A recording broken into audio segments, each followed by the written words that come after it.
இல்லை, பொதுவாகவே இந்த மாதிரி ஒரு குடும்ப படம் எடுக்கிறோம்னாவே சீரியல் அப்படின்னு ஒரு விமர்சனம் எழுதிடுவாங்க. இல்லை கிளிசவாக இருக்குது, கிரிஞ்சாக இருக்குது அப்படின்னு சொல்லிடுவாங்க. ரொம்ப சவாலானது. அந்த மாதிரி ஒரு குடும்ப படம் எடுக்கிறது தான் ரொம்ப கஷ்டம். அது ரொம்ப அதை டீல் பண்ணுறது கொஞ்சம் விட்டோம்னா சீரியலாக மாறிடும். அது உண்மைதான்.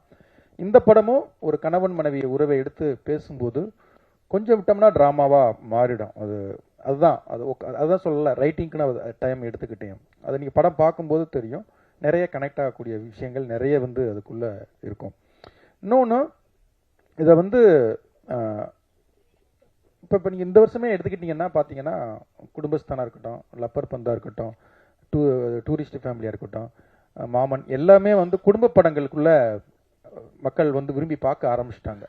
நிறைய உறவுகள் என்னதான் பிரிஞ்சிருந்தாலும் தனித்தனியாக இருந்தாலும் அவங்களுக்குமே ஒரு திருவிழாவோ ஒரு கல்யாண அதுவோ ஒரு சடங்கோ ஒரு தேவைப்படுது.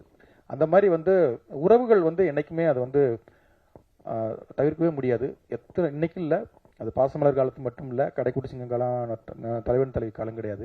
இன்னும் 10 வருஷம் சென்றும் இந்த படங்கள் ஜெயிச்சுக்கிட்டே தான் இருக்கும். ஏன்னா நம்ம எல்லாருமே எமோஷனல் இடியட்ஸ் தான். எமோஷனலுக்கு நம்ம அட்டாச் பண்ணிடுவோம். சார் இயக்குனர் சார், இங்கே இங்கே இங்கே இங்கே கோடங்கி பேசுகிறேன். வணக்கம் வணக்கம். நல்லா இருக்குல்ல? நல்லா இருக்கேன் சார்.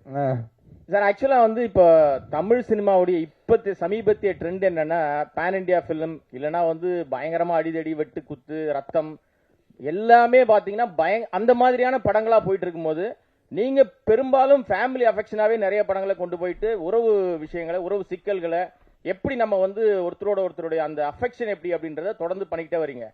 இன்னைக்கு இருக்கிற தயாரிப்பாளர்களும் இந்த மாதிரி உறவு சிக்கல் படம் இல்லைன்னா ஒரு ஃபேமிலி அஃபெக்ஷன் படம் எடுக்கிறதுக்கு தயாராகவே இல்லைன்னு தான் சமீபத்திய படங்கள் நமக்கு உணர்த்துது. பெரிய பிரபலங்கள் இப்போ விஜய், நம்ம சேதுபதி அவர்கள் மாதிரிலாம் பெரிய நடிகர்கள்லாம் பெரும்பாலும் பார்த்தீங்கன்னா அவங்க ஒத்துக்கிறாருன்னா எல்லா படத்துக்கும் ஒத்துக்கிறாரு. அதாவது என்னன்னா நல்ல கண்டென்ட் இருந்தா ஒத்துக்கிறாரு.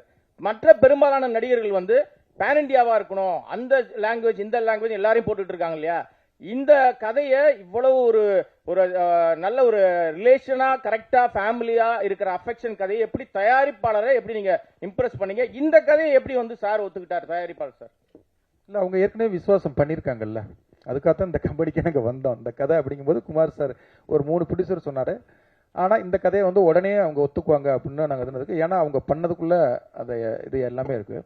இல்லை, அன்னைக்கு ப்ரொடியூசர் ஒத்துக்க மாட்டாங்கலாம் கிடையாது. இன்னொன்று, பாண்டியராஜ்னா பசங்க வச்சு தான் படம் பண்ணுவார்னு ஒன்று இருந்தது. அதை உடைக்கிறதுக்காக கஷ்டப்பட்டு போய் பண்ணால் இப்போ குடும்ப படங்கள் மட்டும்தான் பண்ணுவார்னு இருக்கு. இதையுமே உடைக்கணும் அப்படின்னு நான் சேது சார்ட்ட வேற ஒரு கதை ஒன்று சொல்லி வச்சிருக்கேன். அது சுத்தமாக ஃபேமிலியாக இருக்காது. ஆனால் தயாரிப்பாளர்கள் உங்களுக்கு குடும்ப கதை நல்லா வரும் சார், நீங்கள் குடும்பம் பண்ணுங்கன்னு தான் கேட்குறாங்க. என்னை மீட் பண்ணுற ப்ரொடியூசர்ஸ், ஹீரோஸ் எல்லாமே அது குடும்ப கதைகள் தான் இது பண்ணுறாங்க. அதனால ஹீரோக்கள் குடும்ப கதைகளை அவாய்ட் பண்ணுறதோ ப்ரொடியூசர்ஸ் அவாய்ட் பண்ணுறதோ கிடையாது. அது எல்லாருக்குமே இன்னைக்கு தலைவன் தலைவி பயங்கரமாக ஓடிடுச்சு அப்படின்னா எல்லா ஹீரோலுமே இதே மாதிரி ஒன்று. இப்போ கடைக்குடி சிங்கம் ஓனதுக்கு அப்புறம் சிவகார்த்திகன் சார் இந்த கடைக்குடி சிங்கம் மாதிரியே ஒரு படம் பண்ணுங்கன்னு தான் நம்ம வீட்டு பிள்ளை. இப்போ தலைவன் தலைவி ஓடிடுச்சு அப்படின்னா அடுத்த ஹீரோக்கள் தலைவன் தலைவி மாதிரி ஒரு படம் பண்ணுங்கன்னு தான் கேட்பாங்க. அதனால ஃபேமிலிக்கானது. ஏன்னா லவ் படம் எடுத்தோம்னு வச்சுக்கோங்களேன், 2 டிக்கெட் தான் போகும். நான் எப்பவுமே அதான் சொல்லுவேன், 2 டிக்கெட் தான் போவோம். ஹாரர் எடுத்தோம்னா ஒரு 4 டிக்கெட் 3 டிக்கெட் போவோம்.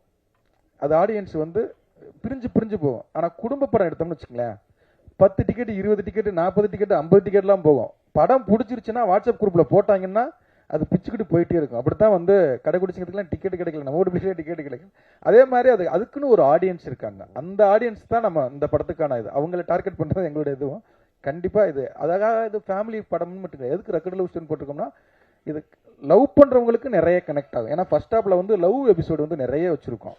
ஆஃப்டர் மேரேஜுக்கு முன்னால் பிஃபோர் மேரேஜ் நிறைய சீன்ஸ் இருக்குது. அதனால் எல்லாருக்குமான படம் அது கண்டிப்பாக இருக்கும்.